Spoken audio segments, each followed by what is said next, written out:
मोदी सरकार द्वारा 3 कृषि बिल पास किए गए, जिसको लेकर किसान काफी नाखुश हैं और इसी कारण किसानों ने 25 सितंबर को पूरे देश में चक्का जाम भी किया और इस बिल को वापस लेने की मांग भी की।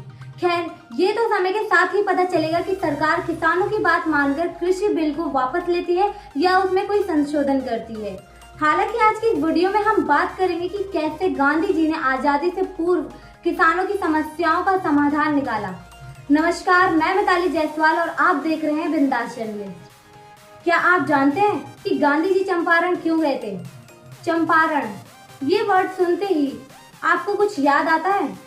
जी हाँ, ये वर्ड सुनते ही सबसे पहले जहन में एक ही चीज का नाम आता है, वह है सत्याग्रह।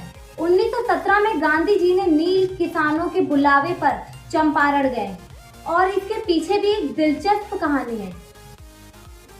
बात साल 1917 की है, जब दिन प्रतिदिन अंग्रेजों का शोषण किसानों पर बढ़ता जा रहा था। अंग्रेज किसानों को नील की खेती करने के लिए जोर दे रहे थे। अगर किसान अपनी जमीन पर एक बार नील की खेती करता है तो उसके बाद वह उस जमीन पर कोई दूसरी फसल नहीं उगा सकता। ये बात जानते हुए भी अंग्रेज किसानों को नील की खेती करने के लिए मजबूर करते थे। वहीं के एक स्थानीय निवासी राजकुमार शुक्ल ने अंग्रेजों द्वारा किसानों पर किए जाने वाले शोषण को देखते हुए अपने गांव चंपारण में किसी बड़े नेता को लाने की ठानी, जिसके लिए सबसे पहले बाल गंगाधर तिलक और मदन मोहन मालवीय के पास गए। लेकिन उन्होंने स्वतंत्रता संग्राम में व्यस्त होने का हवाला देते हुए चंपारण जाने से मना कर दिया। जिसके बाद राजकुमार शुक्ल महात्मा गांधी के पास पहुंचे और चंपारण में आकर आंदोलन का नेतृत्व करने का आग्रह किया। 10 अप्रैल 1917 को महात्मा गांधी पटना पहुंचे। 10 अप्रैल की तारीख को इतिहास में चंपारण आंदोलन की शुरुआत के तौर पर माना जाता है। 11 अप्रैल को महात्मा गांधी चंपारण के रास्ते में मुजफ्फराबाद में रुककर गिरमिट आए मजदूरों के साथ हुए शोषण के बारे में पूरी जानकारी लेते हैं। 15 अप्रैल 1917 जिस शाम गांधी चंपारण के मोतिहारी पहुंचे, उन्हें जलोसपट्टी गांव में एक पट्टेदार के साथ हुई बदसलूकी के बारे में पता चला। अगली सुबह वह उससे मिलने के लिए चल दिए, लेकिन आधे रास्ते में ही उन्हें जिला मजिस्ट्रेट का समन दिया गया। मैं आपको जिला से दूर रहने का आदेश देता हूँ, अगली ट्रेन से ही आप यहाँ से चले जाएं। लेकिन गांधी जी ने मना कर दिया। आगे गांधी जी ने बेतिया और मोतिहारी में डेरा लगाकर गाँव में जाने की योजना बनाई। 18 अप्रैल को गांधी को कोर्ट से बुलावा आया।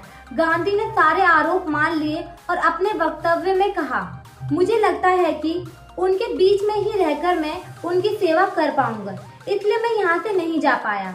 मजिस्ट्रेट ने उनकी जिला छोड़ने पर उन पर लगे सारे आरोप हटाने के लिए कहा, लेकिन गांधी ने अपने उत्तर में कहा, मैं जेल से वापस आने के बाद भी चंपारण को ही अपना घर बनाऊंगा।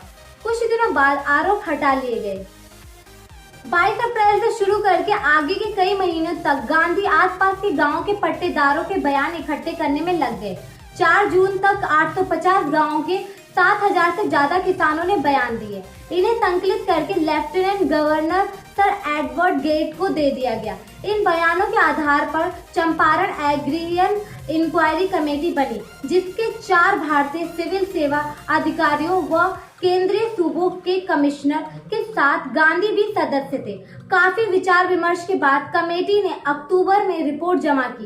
इस रिपोर्ट के कारण चंपारण एग्रीरियन एक्ट 1918 बना, जिसने जबरन कराई जाने वाली नील की खेती को खत्म कर दिया।